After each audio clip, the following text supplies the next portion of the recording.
জেনে শুনে কোনো বাবা একটা চরিত্রহীন লম্পট মাদকাসক্ত ছেলের সাথে তার মেয়ের বিয়ে দেয়? বলতে পারো বাবা, আমি কিন্তু এই বিয়েতে রাজি নই। আমি পালিয়ে যাব, মরে যাব, তবুও এই বিয়েতে মত দিব না। সে যদি রুক্ষ কণ্ঠে কথাগুলো বলে তার বাবাকে, কাঠখোট্টা দিদার চৌধুরীর সেদিনের একরত্তি মেয়ের ঔদত্ত ভালো লাগলো না। তিনি রেগে গিয়ে সজোরে মেয়ের গালে একটা চড় বসালেন। বজ্রকণ্ঠে বললেন, আমাকে ভালো মন্দ শেখাতে এসো না। আমি যাকে পছন্দ করি তার সাথেই তোমার বিয়ে হবে। আমার কথার নড়চড় হলে ভালো হবে না, বলে দিলাম। যদি আমার কথার অবাধ্য হও তাহলে কিন্তু আমি ভুলে যাব সেজুতি চৌধুরী নামে আমার কোনো মেয়ে ছিল। দিদার চৌধুরী আর সেখানে দাঁড়ালেন না। প্রচন্ড রাগ নিয়ে ভেতরে নিজের রুমে চলে এলেন। আকস্মিক আক্রমণে হতবিহবল সেজতি তৎক্ষণিক প্রতিক্রিয়া জানাতে ভুলে গেল। বাবা তার গায়ে হাত তুলল ভেবেই তার গাল বেয়ে নোনা জল গড়িয়ে পড়ল। ছোটবেলা থেকে আদরে মানুষ হয়েছে সে, তাই আজ একটা জ্বর তার অভিমান বাড়িয়ে দিল। সেজতি ঘরে গিয়ে শুয়ে কাঁদতে লাগলো। তার মা ঘরে এসে দেখে জিনিয়া চৌধুরী বললেন, বাবা মায়ের কথার অবাধ্য হওয়া ভালো না মা। মানলাম ছেলের একটু চরিত্রের দোষ আছে, নেশাও করে, কিন্তু কোটিতে একটা, দেখতে শুনতে সুপুরুষ। বিয়ের পর তুই না হয় তোর মতো করে তৈরি করে নিস, তুই সব পারবি আমি জানি। আর অমত করিস না, বাবা রেগে যাবে খুব। সে যদি অসহায়ের মতো একবার মাকে দেখে। মেয়ের বিপদে মা ডাল হয়ে দাঁড়ায়, কিন্তু তার মায়ের মেরুদণ্ড নেই। যে যা বলে তাই শোনে, কথা বলে অন্যের ভাষায়। তাই তার কাছ থেকে সে অন্তত কিছু আশা করতে পারে না। যা করতে হবে তার নিজেরই করতে হবে। তার নিজের ভালোটা নিজেকেই দেখতে হবে। কিভাবে এই বিয়েটা আটকানো যায় সেটাই এখন একমাত্র চিন্তা সেজুতির। চারিদিকে সাজ সাজ রব, বিয়ের আমের চারিদিকে ছড়িয়ে পড়েছে। খানিক দূরেই সাউন্ড বক্সে গান বাজছে। একটা লম্পট দুশ্চরিত্র লোকের সাথে তার বাবা মা তাকে তুলে দিতে চাচ্ছে শুধুমাত্র সে আর্থিকভাবে সচ্ছল। ছি, এই ভেবেই তার গা রিজি করে ওঠে। মোবাইল নিয়ে ডায়াল করে রাহাত নামে সেভ করা একটি নাম্বারে। রাহাতের সাথে ওর প্রেমের সম্পর্ক। মাসখানেক আগেই রিলেশনে জড়িয়েছিল তারা। ভার্সিটির দ্বিতীয় বছরের শুরুতেই ওর সাথে প্রেম। এতদিন রাহাত ঘুরলেও সে পাত্তা দেয়নি। যখন সে রাহাতকে একসেপ্ট করলো তখনই বাবা বিয়ে ঠিক করে ফেললো। সে যদি ঠিক করেছে রাহাতকে নিয়ে একটা রিস্ক নিবে। রাহাত কোথায় তুমি? আসবে তো তুমি? তোমার ভরসায় কিন্তু আমি রিস্ক নিচ্ছি। হ্যাঁ হ্যাঁ আসছি। তুমি এত অস্থির হচ্ছ কেন? রিল্যাক্স হও, সব তো অ্যারেঞ্জ করা আছে, এত টেনশন করো না। শোনো একটা কথা।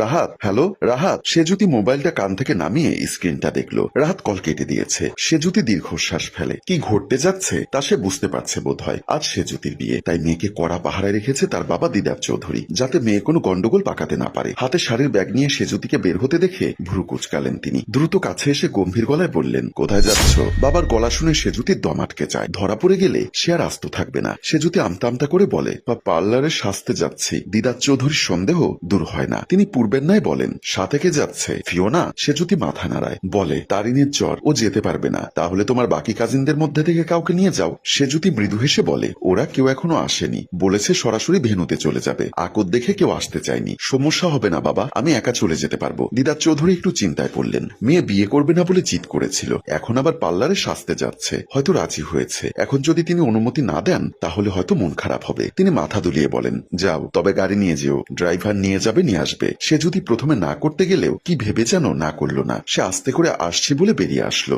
গাড়ির সামনে এসে রাহাতকে কল করলো। ফোন সুইচ অফ বলছে। সে যদি হাত পা ঘামতে লাগলো। তার বারবার মনে হচ্ছে রাহাত তাকে ঠকিয়েছে। সে প্ল্যান বিয়ের জন্য নিজেকে তৈরি করতে লাগলো। রাহাত না আসলেও সে পালাবে। ওই নোংরা লোককে সে কিছুতেই বিয়ে করবে না। গাড়ির দরজা খুলতে যেতে চাইতেই সে যদি ড্রাইভারকে উদ্দেশ্য করে বলল, ভাইয়া আপনারা যেতে হবে না, আমি যেতে পারবো, কাছেই পার্লার। তাছাড়া আমার ঘন্টা চারেক লাগবে। আপনি দাঁড়িয়ে বোর হয়ে যাবেন। আমার কাজ শেষ হলে আমি আপনাকে কল করব, তখন আসবেন। ড্রাইভার আমতা আমতা করে বলল, ম্যাডাম স্যার বলেছিল অপেক্ষা করে একেবারে আপনাকে নিয়ে ফিরতে। সে যদি বাধা দিল, বলল, সমস্যা নেই, আমি বের হওয়ার 30 মিনিট আগেই আপনাকে কল করব।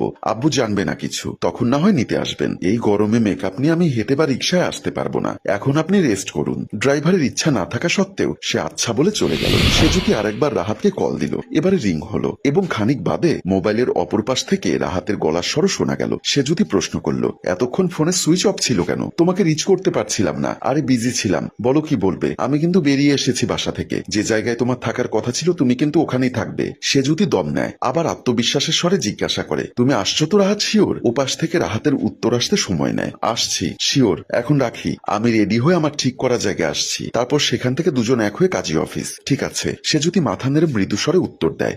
সে জ্যোতির বিশ্বাস হয় না। মাত্র 2 মাসের সিদ্ধান্তে রাহাতকে বিয়ে করা ঠিক হবে কি? মানুষের 8-9 বছরের সম্পর্কও ভেঙে যায়। তার নেওয়া সিদ্ধান্তটা কি বাবার মতোই হটকারী সিদ্ধান্ত নয়? সে জ্যোতির মাথা কাজ করে না। সে যদি বাসা থেকে দূরে রাস্তার ধারে এসে দাঁড়ায়, চোখে মুখে ভয়ের ছাপ। রাহাতকে অগণিতবার কল করা হয়ে গেছে, ফোন সুইচ অফ। সে জ্যোতির কান্না পায় তার বোকা সিদ্ধান্তে। রাহাত আসেনি, আর আসবেও না। এতক্ষণে সেটা বুঝে গেছে 2 মাসের পরিচয় নিশ্চয়ই কেউ বিয়ে করে না, সে যতই বড় লোকের মেয়ে হোক। সে যদি এবার কি করবে? বাসায় ফিরে যাবে? ফিরে গিয়ে সেই মাদকাসক্ত শিল্পপতির ছেলেকে বিয়ে করবে?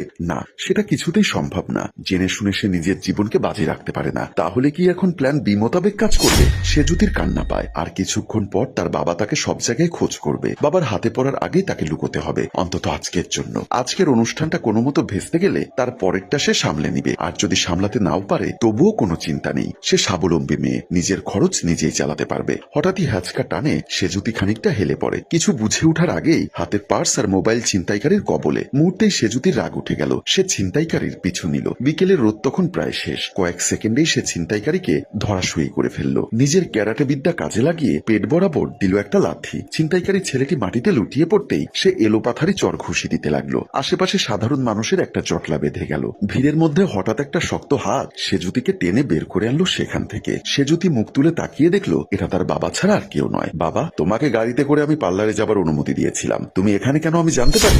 সে জ্যোতি চুপ করে আছে দেখে তিনি আবার ধমক দিয়ে বললেন, তুমি কি আমার কথার উত্তর দিতে চাইছো না? সে জ্যোতি চোখের জল ছেড়ে বলল, তাহলে তুমি কেন আমার সাথে এমন একটা লম্পট মানুষের বিয়ে দিচ্ছ? কেন আমাকে এমন একটা মানুষের হাতে তুলে দিচ্ছ?